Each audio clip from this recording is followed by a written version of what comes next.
शहर के बीचों बीच हर साल की तरह इस बार भी दशहरे का मेला सजाया गया था। रंग बिरंगी लाइटों से चमकते मैदान में विशाल रावण, मेघनाद और कुंभकर्ण के पुतले खड़े थे। चारों तरफ बच्चों की हंसी, मिठाइयों की खुशबू और ढोल नगाड़ों की आवाज गूंज रही थी। लेकिन भीड़ के बीच एक 18 साल का लड़का आरव बिल्कुल चुपचाप खड़ा था। उसकी आंखों में ना खुशी थी, ना ही जोश, मानो कि जैसे कुछ उसे अंदर से खाए जा रहा हो। आरव के पिता एक सरकारी अफसर थे, लेकिन कुछ साल पहले रिश्वतखोरी के आरोप में पकड़े गए। मीडिया में बदनामी हुई, मोहल्ले वालों ने मुंह फेर लिया और आखिरकार उन्होंने शर्म के मारे खुदकुशी कर ली। उस दिन से आरव की जिंदगी बदल गई। मां बीमार रहने लगी। घर चलाने के लिए वह खुद छोटे मोटे काम करने लगा। स्कूल के दोस्तों ने बात करना छोड़ दिया। टीचरों ने उसे गुनहगार का बेटा कहकर ताने मारने लगे। आरव के भीतर धीरे धीरे नफरत नाम का रावण पनपने लगा।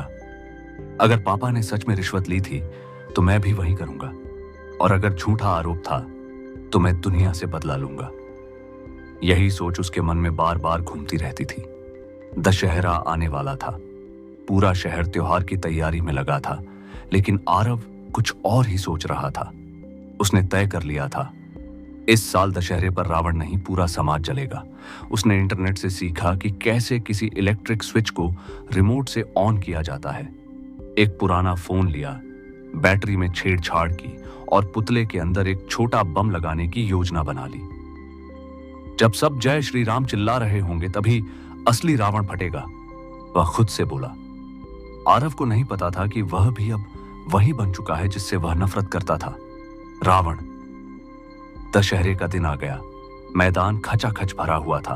बच्चे गुब्बारे उड़ा रहे थे, लोग फोटो खींच रहे थे। आरव भीड़ में गुम था। उसके बैग में वो रिमोट था जो पूरा खेल खत्म कर सकता था। तभी उसके पास एक बूढ़ा आदमी आया, सफेद धोती कुर्ता पहने, आंखों में अजीब सी शांति ली। बेटा, यहां अकेले क्यों खड़े हो? उसने पूछा। आरव ने चलते हुए बोला, आपसे मतलब? बूढ़ा मुस्कुराया। तुम्हारे चेहरे पर गुस्सा लिखा है। पता है, गुस्से से ज्यादा ताकतवर कुछ नहीं होता, और उतना ही विनाशकारी भी। आरव कुछ नहीं बोला। बूढ़ा फिर बोला, जानते हो दशहरा क्यों मनाया जाता है? सिर्फ इसलिए नहीं कि रावण बुरा था, बल्कि इसलिए कि राम ने रावण को मारा नहीं, उसके भीतर की बुराई को मारा।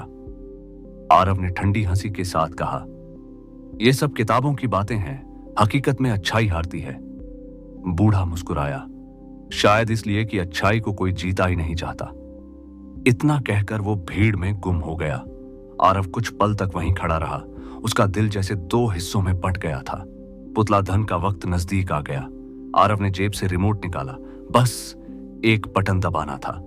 तभी पास से कुछ बच्चों की आवाज आई, मां देखो, रावण जल जाएगा, बुराई खत्म हो जाएगी।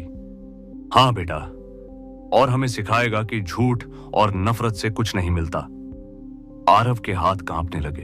तभी अचानक मंच से आवाज आई, आज इस रावण दहन समारोह को अशोक प्रसाद जी को समर्पित किया जाता है, जिन्होंने पिछले साल भ्रष्टाचार का पर्दाफाश किया और निर्दोष साबित हुए, पर समाज के तानों से टूटकर अपनी जान दे दी। आरव सन्न रह गया। अशोक प्रसाद, यही उसके पिता का नाम था। भीड़ तालियां बजा रही थी और आरव के आंखों में आंसू थे। सच धीरे धीरे उसके दिल में उतर रहा था। पापा गुनहगार नहीं थे। गुनहगार वो थे जिन्होंने बिना सच्चाई जाने पत्थर फेंके। रिमोट उसके हाथ से गिर गया। वह घुटनों के बल बैठ गया और फूट फूट कर रोने लगा। इतने सालों तक उसने नफरत को पाल रखा था, और अब जाकर समझ पाया कि असली रावण पुतले में नहीं था, वो खुद था। तभी वही बूढ़ा आदमी फिर उसके पास आया। देखा बेटा, रावण बाहर नहीं होता, अंदर होता है, और उसे मारने के लिए राम बाहर से नहीं आते, वो तुम्हारे अंदर से ही उठते हैं। आरव ने हाथ जोड़ दिए। मैं बहुत बड़ी गलती करने जा रहा था। बूढ़ा मुस्कुराया। हर कोई कभी ना कभी रावण बनता है, लेकिन जिसे अपनी गलती का एहसास हो जाए वही सच्चा राम बनता है। पुतला जलाया गया। आग आसमान तक भड़क रही थी। भीड़ ने जय श्री राम मिल के नारे लगाए। लेकिन इस बार आरव के लिए वो आग कुछ और ही थी। वह उसके दिल में जमी नफरत, गुस्से और बदले की राख को जला रही थी। वह घर लौटा, माँ के सामने घुटनों पर बैठ गया। माँ, मैंने बहुत गलत सोचा।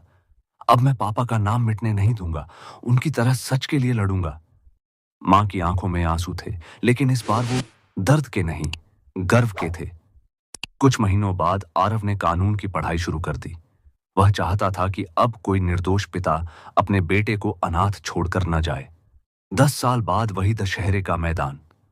अब आरव शहर का जाना माना वकील था। हर साल वह रावण दहन में आता, लेकिन अब बच्चों से यही कहता, रावण को जलाना परंपरा है, पर असली विजय तब है जब हम अपने अंदर के रावण को मार दें, जब नफरत की जगह इंसानियत ले ले, जब बदले की जगह माफी आ जाए और जब हर आरव के दिल में एक राम जन्म ले।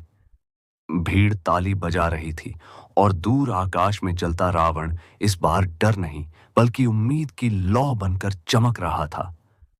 दोस्तों, रावण को हराना आसान है, पर उसे खुद से निकाल फेंकना सबसे बड़ी जीत है।